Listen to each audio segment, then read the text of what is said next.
everyone, and welcome to episode 79 of the Best Day Ever Crafting Podcast. This is a podcast about my making journey and celebrating with you all the reasons why crafting every day makes for the best day ever. My name is Trisha, and I can be found on Instagram and Ravelry as Tie-Dye Diva. I also have a sticker and stationery shop, which is the Fibertry at thefibertry.com. I will link to all the locations where you could find me in the show notes, and those links will be in the description box below. If this is your very first time viewing the podcast, an extra special welcome to you. I hope you enjoy, and if you do, you'll consider subscribing to the channel and hitting your notification button so that you'll be notified when I record another podcast. So what is today? Today is Monday. Today is Monday, November 28th. So I'm a couple of days short of when I would like to record. I'm just getting over some upper respiratory issues. I think I was dealing with that the last time I recorded, and it took me down for a couple of weeks. So I'm still not 100%, but definitely better than before. So here we are at almost 2 weeks. I have a couple of finished objects, and I have some progress on some things I had been working on. I'm looking at my huge tote bag of projects I'm working on and finished objects. And I think I do have a new cast on since the last time we chatted, and of course acquisitions. And then at the end, we'll get to knit and chat for a bit as I wrap up my knitting story. So we're going to do part 2 of my knitting story. I'm also testing out some new audio equipment. I am using a mic today. It's clipped onto me and it's attached to the camera. So I'm hoping that comes through nice and clear. I know I have a very soft voice, and so sometimes just with the camera microphone, it just doesn't pick up quite as well. And I have a very good friend who has volunteered to be my audio visual technician. Hey, Kenny. So he's always giving me tips and tricks on what I can do to, as he says, elevate the podcast. So I am using a mic today, so I'm really hoping it goes well. I'm really hoping that the sound is nice and clear and crisp. And then we'll work on lighting after that. Today, it's pretty nice. It's sunny. I'm actually away from the window. I do have the ceiling light on. So I think it looks pretty good today. The lighting is pretty good today. But it's, the days are getting shorter. It's only about 2 o'clock, so we should have pretty good lighting for a while. So let me stop gibbering on and let's get into it. First of all, let's get into finished objects. I have 3 finished objects today, which is amazing considering it's just been 2 weeks. So the big finished object that I have is my second ranunculus. I finished my second ranunculus sweater. So the Ranunculous Sweater is a pattern by Midori Hirose. I hope I'm saying her name correct. I need to look in Ravelry to see how many people have knit this sweater. You know what? I'm going to take a quick peek. Have you guessed how many people have knit the Ranunculous Sweater? I'm late to the party. I know several other podcasters have talked about how amazing this sweater is, and they have knit several, and I see why now. It is so simple, it is so easy, it is so forgiving, and it's just a super enjoyable knit. Let's see here. How many people have knit the ranunculus?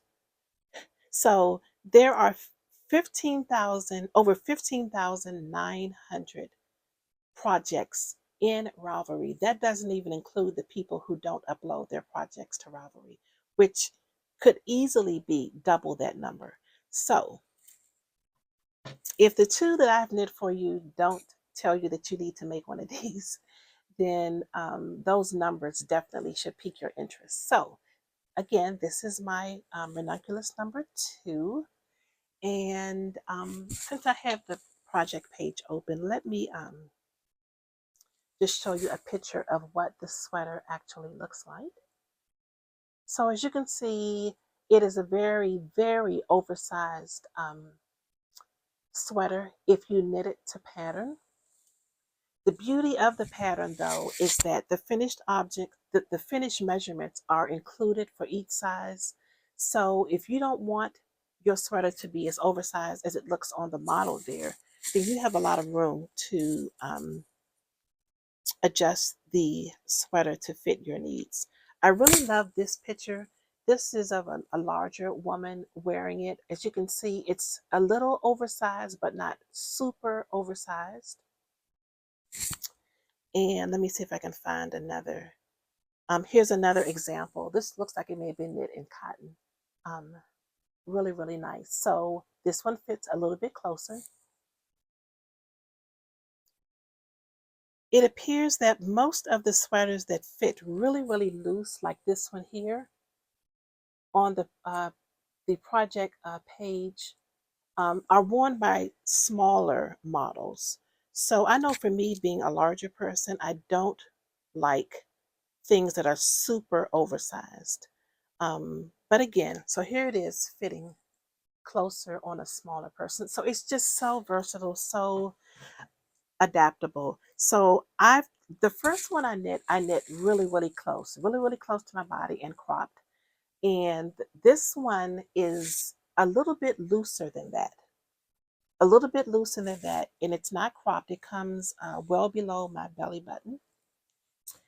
And the sleeves, as you can see, the sleeves do drop quite a bit on this. And the fit is just so lovely. I'm going to try to try this on and insert a picture right here of me wearing it.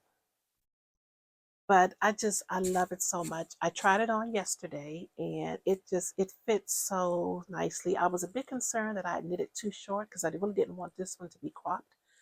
But it worked out really, really well.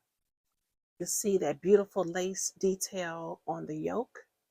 And this, my sleeves are knit to 3/4 length. Got a little bit of striping on this sleeve and a little bit on this sleeve. This looks like more of a pooling, but super pretty. So the yarns that I used are Scandinavian knit and weave mohair silk, and I held that with a fingering. So the mohair silk was lace, and I held it with a fingering weight yarn, which is Solo by Plucky Knitter. And that yarn was made out of merino and silk. So as you can see, it's got a lot of drape. It's really, really drapey. It's super luxurious and soft and cozy. And I can tell already I'm going to get a lot of wear out of this this winter. So again, this is my Ranunculus, and I have plans for a third one. Why don't I just tell you about that while we're here? So I know we're not doing whips yet, but this isn't really a whip. This is just a plan for the future. So I shared this yarn with you all a couple of podcasts ago. Look how beautiful that is. So this is yarn by Queen's Yarn Boutique. Hey, Rochelle. This is her new base, which is the mohair silk. And this is her Pop Life fingering base, which is a merino. I think it's a 100% merino. Both of the colors are Sherpa, matching so beautifully together. So this is going to be Ranunculus number 3. Again, I was going to knit the Lento sweater with this, but I'm enjoying making Ranunculus so much that I am going to knit my third one, and this is the color combo. So we'll chat about this in the next podcast. Hopefully I'll be able to get that cast on this week, and we'll have some progress for you the next time I record. So that's finished object number 1. Finished object number 2 is my Bandana Cow. So I was working on this the last time we recorded, and it's all done. This is a super Easy Cow pattern from Pearl Soho. And they're actually having a knit along right now for some amazing prizes. So I need to get this posted to Instagram so that I can be in the running for one of those prizes. I knit my Bandana Cow out of Plucky Bulky. And if I'm not mistaken, it's about 135 yards in that skein. And I had to cut the pattern short because I didn't have enough to complete it. So I need to go back and see how much yarn is in the Pearl Soho yarn that is called for in the pattern. So I definitely had to make some modifications to make this work with my yarn. This is actually my first time trying this on, and I really, really like it a lot. I just tapped my mic, so I hope that wasn't too loud and annoying. So yeah, this is the super cute Bandana Cow by Pearl Soho. This might go in my gift basket. I don't know. We'll see. We'll see. But it's the perfect thing to just pop on when you are heading out to run errands, or just maybe for a quick walk on a day when it's not super chilly. Really, really nice. Super quick, super fun. Could easily do that in a couple of nights. So my final finished object is another Sophie scarf. So this yarn that I used to knit this is by Chelsea Yarns, and this is her Chelsea Luxe DK, and the color is leopard. How beautiful is that? Is it picking up the hint of pink, the little blips of pinks and greens and blues and yellows? Just so, so beautiful. So this is my third the name of the pattern, just Sophie. This is my third Sophie scarf. It will not be my last. So this one I knit in the larger size. So the larger size, you're supposed to be able to wrap it around your neck twice and style it similar to this.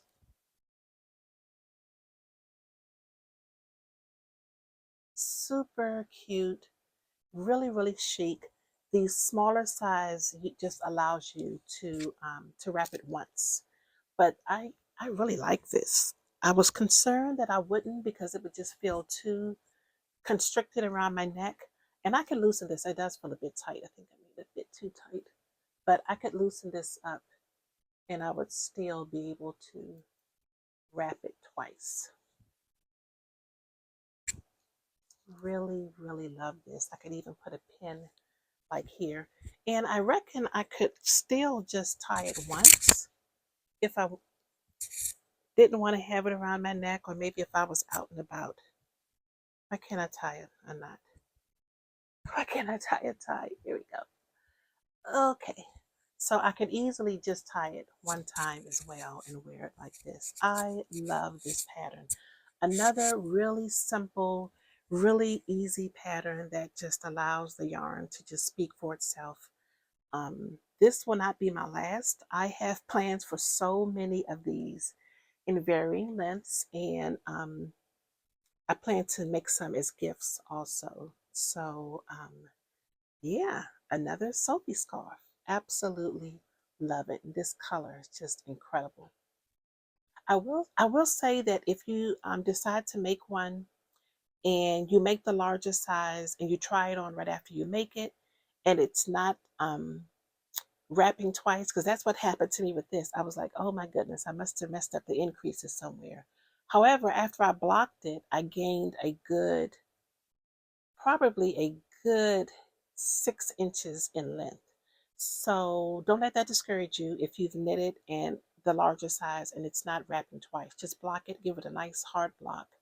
And I didn't even block this hard. I just soaked it for a bit in tough woolens, of course, and just laid it out flat. I just wrapped it up in a towel, stepped on the towel to get as much water out of it as I could, and I really just laid it across my couch because I had also blocked my sweater and I didn't have room on a blocking board for this. And I'm going to insert a picture of Cashmere, a video of Cashmere, who for some reason when I block finished projects, he just goes crazy.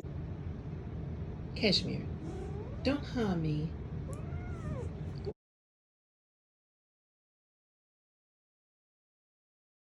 Something about, I guess it's the scent of the wool when it gets wet, or maybe he's just being a pain. But I had the hardest time with him staying off of um, my blocked items this week. He's just a cuddly mess. Okay, so that's it for finished objects. Let me give you an update on what I have been working on.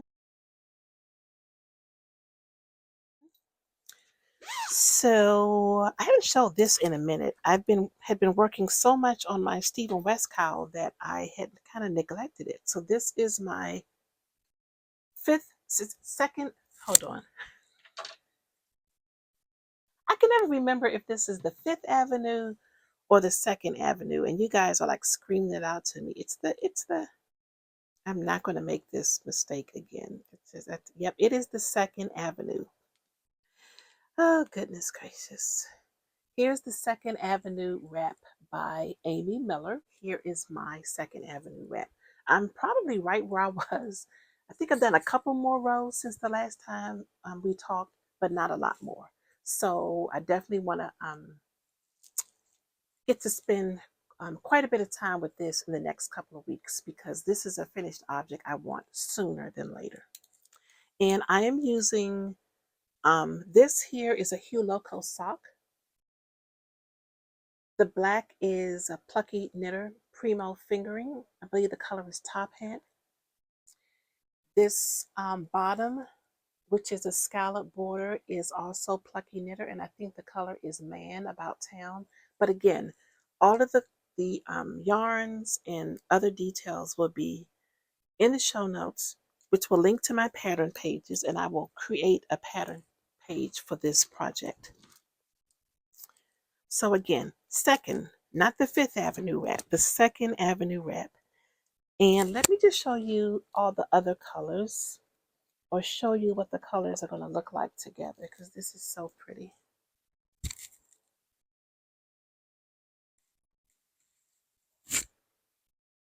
There we go. This here is a color by Dapper Dye Works. So I haven't introduced this yet, but it's going to come in later. This is showing up a little lighter than it is. It's definitely more golden than the camera is showing it up as. And I think I'm going to end up putting in some of this gray too. So I got to read the pattern again. Again, like I said, I haven't picked this up in a while. Hadn't picked it up since last night, as a matter of fact, when I got a couple of rows in. So I need to refamiliarize myself with the color sequence and what's going on in the next sections of the wrap. Again, Second Avenue wrap by Amy Miller. So I also cast on a pair of socks, and I've gave you all a heads up on this. I don't know why I have a K-cup in my project bag. I don't know. I tell you. I've got a K-cup in here. I've got some chapstick. Interesting. Anywho, this is my sock. So I showed this yarn to you the last time I recorded. This is by Haynes House, at Haynes House Yarns, and this was a color based on the cover of her book that she wrote, which is Passages of Hope, and so beautiful. I knew as soon as I purchased that I wanted to cast on for a pair of socks. It just reminds me of winter, so cozy and such a beautiful color. So here's the progress on the sock that I started. I am knitting the Rye Light sock by Tin Can Knits. This looks like it's wavy, but it's really straight. This is basically a very basic sock pattern. I knit this cuff quite a bit deeper than the pattern calls for, because I really wanted a deeper cuff. I really like the look of a deeper cuff. I like the way it fits my leg. And I also wanted to be able to use up as much of this beautiful yarn as possible. I wasn't expecting to have these pooling stripes going on, but I think that's so cool. So that's a pleasant surprise. Hopefully that continues down through the foot. So again, this is just a basic vanilla sock with a garter stitch panel down the middle. Super easy. And right now I am working on the heel flap.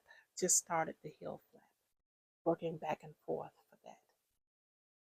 So yeah, this is my to-go project. I think I want to pick this up tonight once I get dinner ready and what little bit of chores I want to finish up after work. I'm actually recording on my lunch break today. I'm working at home today, and I said, you know what? If this is gonna happen, it's gonna have to happen like in the middle of the day, because by 3-4 o'clock, I'm pretty much done. So, yep. So the final, no, two more projects I want to share with you. I've got quite a bit of progress done on my muscle burl hat, which is a pattern by Yosoda Teague. And here is the progress I've made on this. I got a lot done, didn't I? I think last time I think I was only about right, maybe about right here. Do I have a progress? I didn't put a progress keeper on this, but I put this progress keeper here because from here on to the beginning, I was using magic loop and I was not enjoying that. So I switched to, I put this on a 16 US 3 16-inch needle, and it's going much smoother. So again, made quite a bit of progress. If you don't know about the muscle burl hat, the way it works is you knit this huge tube, and then you turn it in onto itself. So you basically end up with a double knit hat. So here it is, turned in on itself. And as it is, this is probably long enough to just wear as a slouchy beanie. But I'm gonna go as far as the pattern calls for, because I want to knit up as much of this yarn as I can. This is how much I have left over. Still quite a bit left.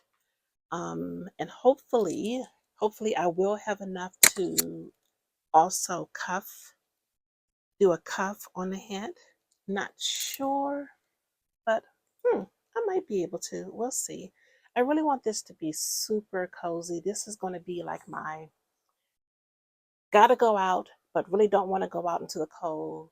So I'm going to make myself look as cute as possible when I go out into the cold hat. And I have a little a jacket that I just purchased. It's a fleece jacket and it's got all these colors in it. So yep, this is going to be my running errands little outfit to stay nice and cozy this winter. And I'm definitely going to cast on another one of these too for my husband. He's bald, and I've knit him so many hats, but they're never warm enough. So I'm thinking about looking through my stash for a really maybe something that's non-superwash that will provide some extra warmth along with it being doubled. So as soon as this one is done, I'm going to cast on one for him. So again, Musselburgh hat by Yosoda Teague. This yarn is also by Chelsea Lux. This is her, is this the Lux sock? Again, it'll be in the pattern notes, but this is from her Coop collection. She has a they say a flock of chickens, a chicken coop.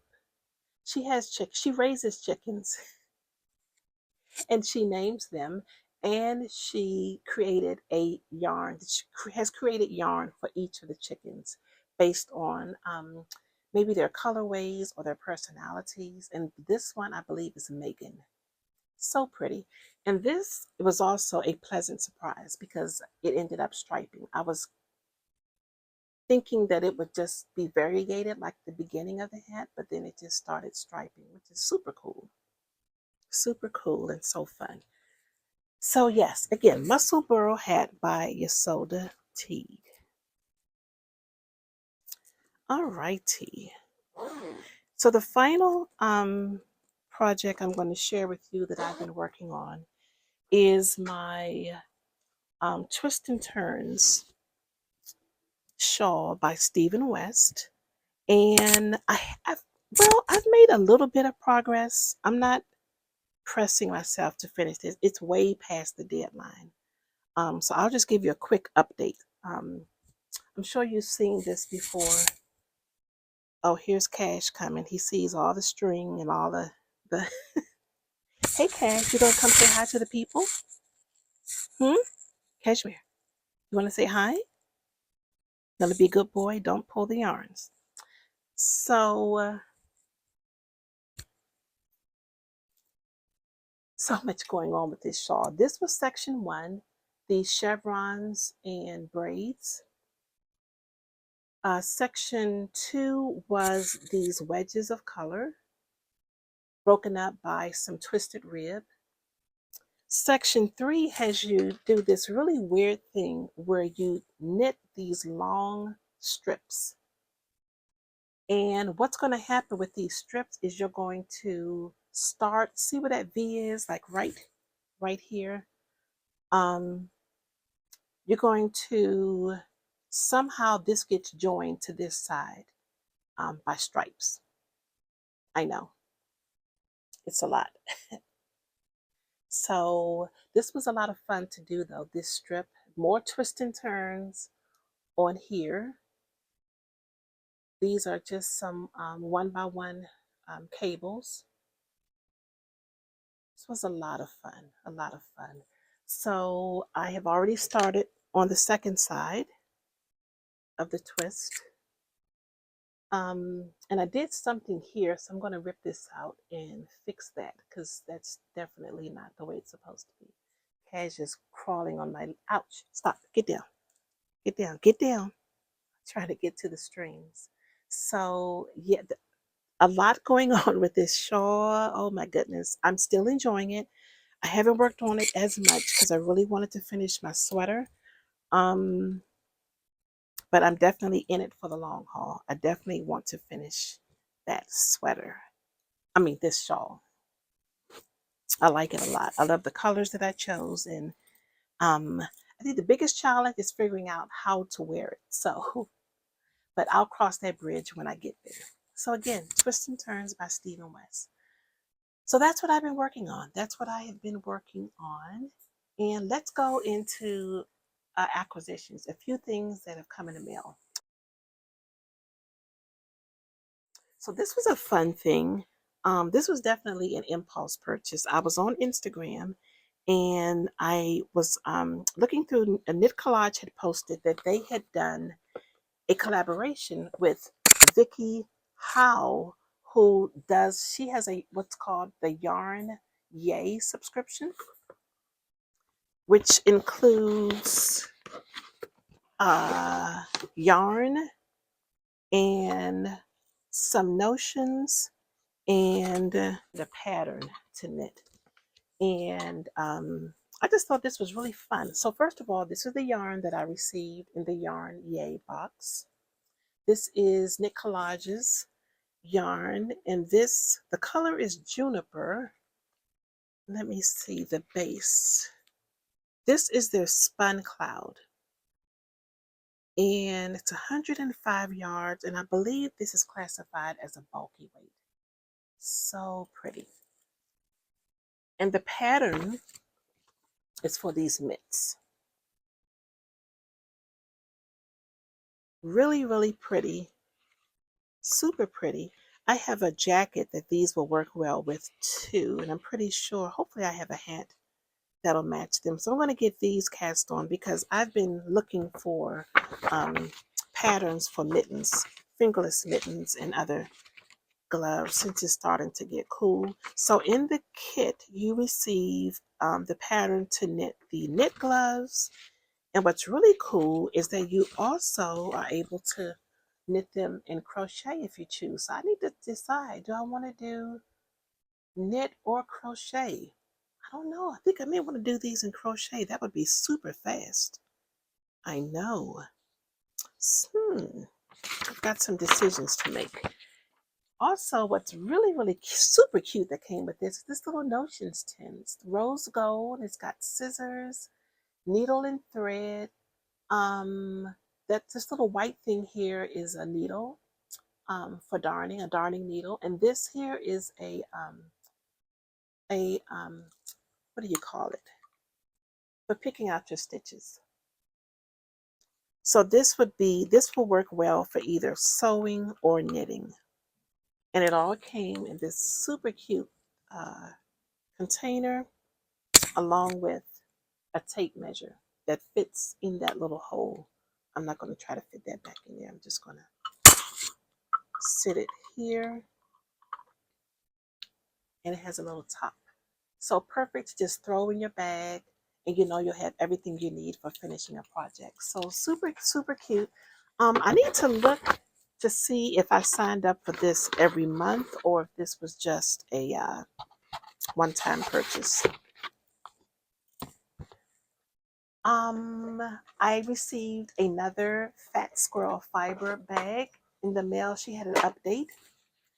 How gorgeous is this? Could not resist. So pretty. So pretty. I'm not sure if this is the sweater size or what. Here is my wrist strap, and she also includes a lavender sachet if you so desire.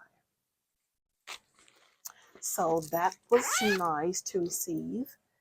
Now I'm going to share with you a couple of things that aren't necessarily for knitters, but can be used for knitters. So Stacy showed me these that she picked up from Amazon. It was a set of 6 in a variety of colors, and they are called hand tally counters. And this is what they look like. And you get all 6 in a pack, and you just hit it, and it tallies your rows for you. So again, wasn't necessarily made for knitters, but definitely works really well. And it has a little kickstand so it can lay flat on a table if you so desire. And I haven't used mine yet, but I think someone was asked, one of our knit friends was concerned about maybe if you could accidentally hit this, and but it's kind of difficult to do that. You really got to push it down to get to where you need to be. So yeah, this was pretty good. Now I'm playing with this, trying to, okay, and then I'm talking to myself and you at the same time. So sorry. Slow down, Trish. Okay, so you just keep turning and turning until you're zeroed out, is what I'm trying to say. Oh boy. You know how sometimes when your brain is working faster than your mind? It's been like that a lot here lately for me. So anyway, again, hand tally counters. It was a set of 6, and I can't remember the exact price, but I'm almost sure it was under $15 for all 6. And again, they're all different colors. That was the pink. Let me show you another color. Ooh, my favorite, orange.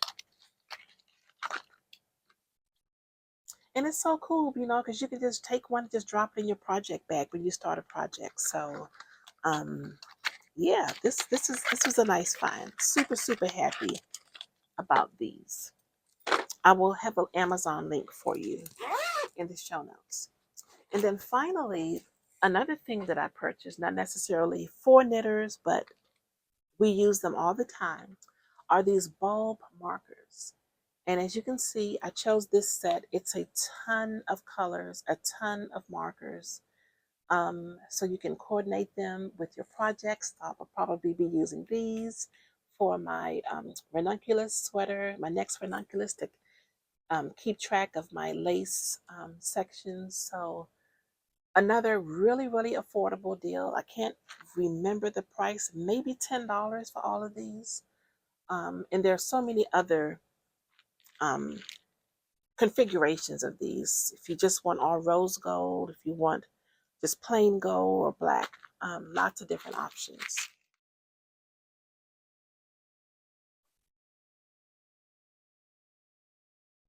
So this is knitting story part 2. Do you have your knitting with you? So the last time I shared that I learned how to knit from a counselor in elementary school. You can go back to the previous podcast, podcast number 78, to hear the very beginnings of my knitting story. So that's how I learned how to knit. I learned how to be a multi-crafter from my mom, who was an amazing maker. She crocheted, she gardened, she was an amazing housekeeper. She was an amazing home decorator, just an overall homemaker. Um, she was an amazing cook. We had from my recollection, a home cooked meal every single day. Even if it was leftovers, it was probably transformed into something else, which is something I do a lot of today. Um, so she did a lot. Did I say she canned? She canned. In our basement, we had just rows and rows of canned goods that she would can, because we had fruit trees in our backyard, which was pretty special growing up.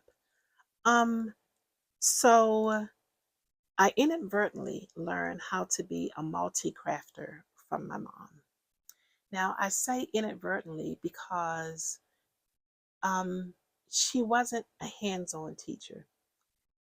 And it wasn't until I got much, much older, maybe even about 10 years ago, that I realized why she wasn't a hands-on teacher.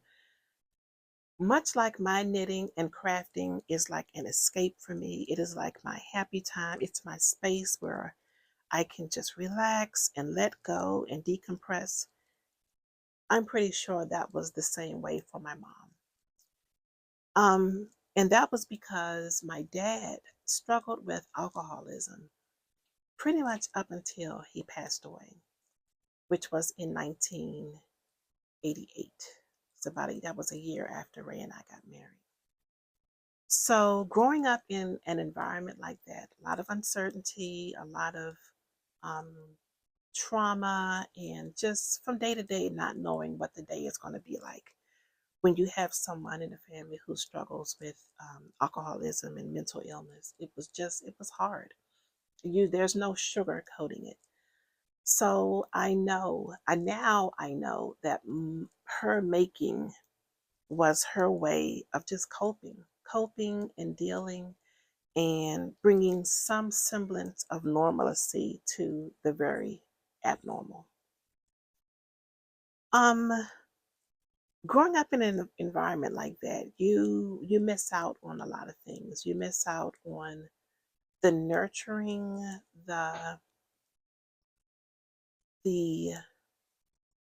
reassurance, and so many other things. And then you end up growing into adulthood with very distorted ways of looking at things, ways of looking at yourself, ways of looking at life. And it's just, there's no getting around that. There's no getting around not being affected by that.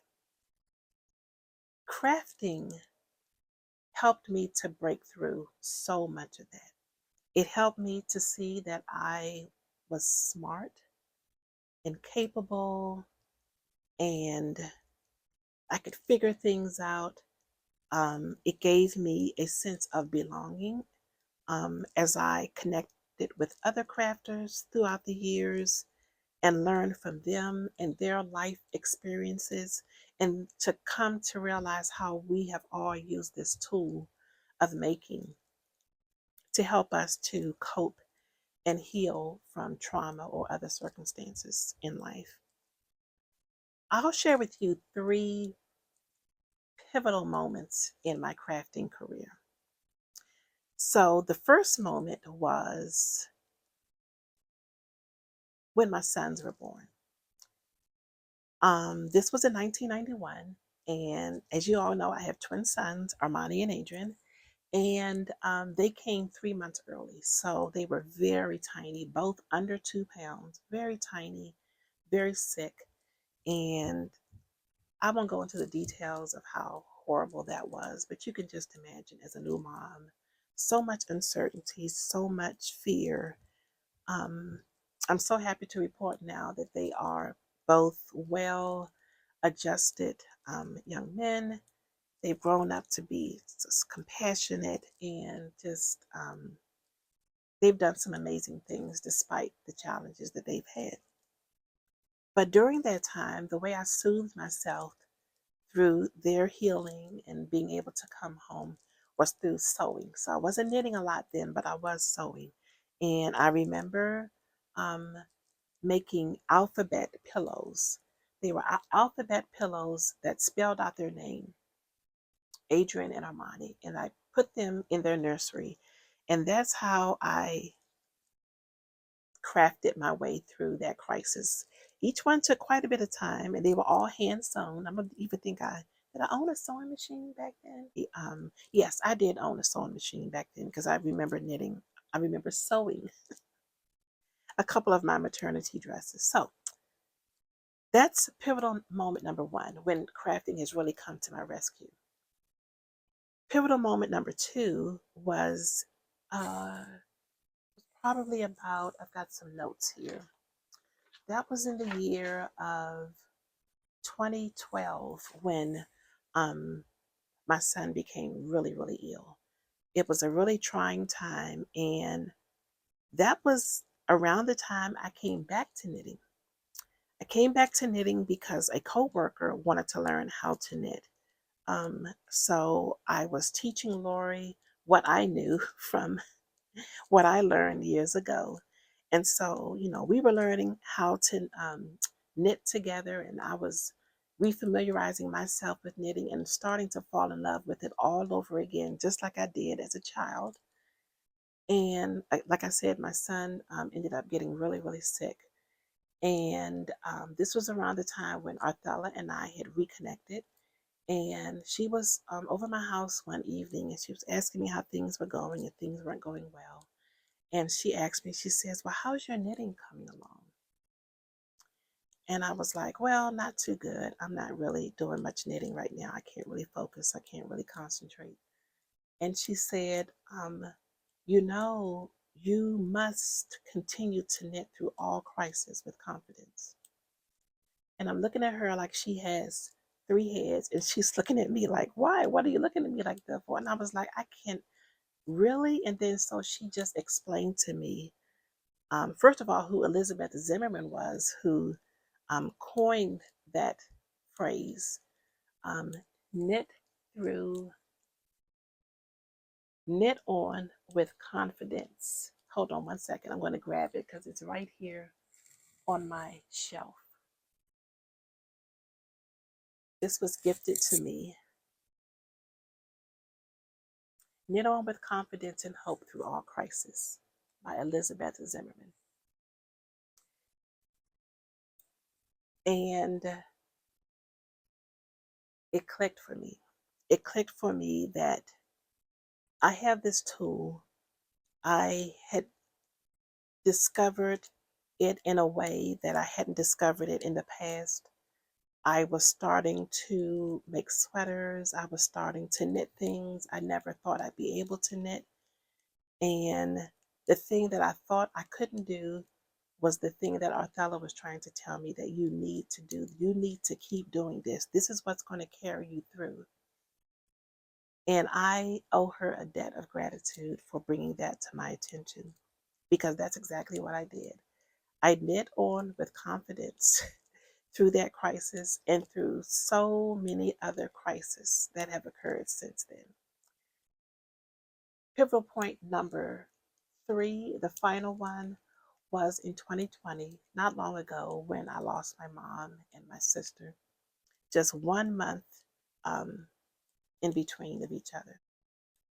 So won't go into detail about that either, but you can just imagine the the fear, the worry, everything that led up to them passing away from various illnesses. And again, I just knit my way through all of it. I remember my mom being in the hospital a couple of years before she passed away for some really, really serious issue that she had. She had just had surgery and she was in ICU. She was drugged up pretty bad. And I didn't even know she knew I was there. I was just by her bedside. I was knitting. Um, and she looked over at me and she just smiled. And there was something so special about that. To me, it was like, I know you're okay because you're knitting. Because now my family knows I knit all of the time through family gatherings, through the good times, the bad times. I'm going to be knitting. And she just looked over at me and she just smiled. So I could tell you story after story of how knitting has really saved me through my but I think I shared with you all my cancer diagnosis in 2015 and two recurrences of that shortly thereafter. I'm doing really well now, thank goodness. But again, I have knit my way through all of it. I've crafted my way through all of it. And it's not just the making, it's not just the knitting, it's the people, it's the connections that you make with other people who help you along, who get it, who understand how special this craft is that we have. And I'm just so grateful for all of this. I'm grateful that even though things in life were not, it's not the story I would have written for myself, but I have so much gratitude about a lot of things. But as it relates to crafting, um, I'm just grateful that I know how to do this thing with sticks and string that makes me so happy. It just helps me put all the pieces together. So that's my knitting story. That is my life story, if you will. Um, Thank you for listening. If you can identify with this on any level, if you had it hard growing up or in life, I'm sorry.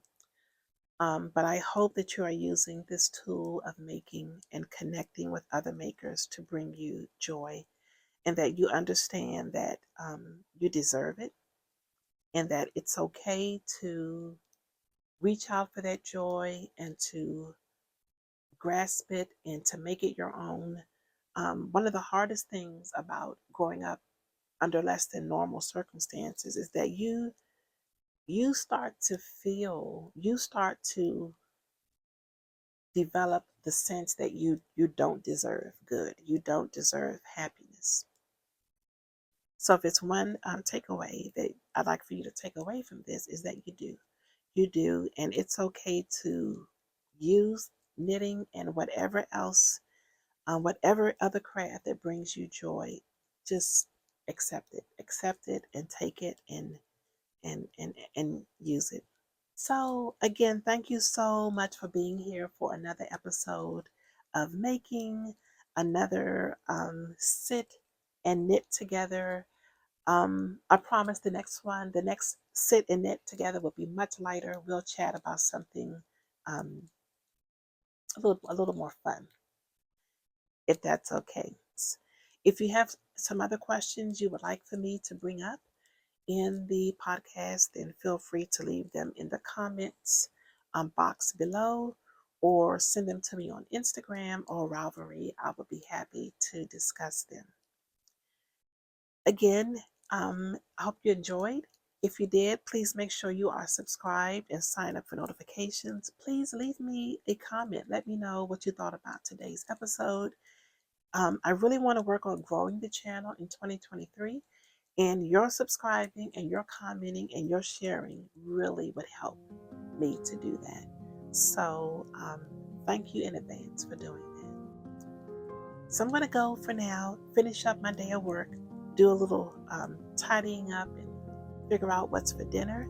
And I will see you again in the next episode. Bye-bye.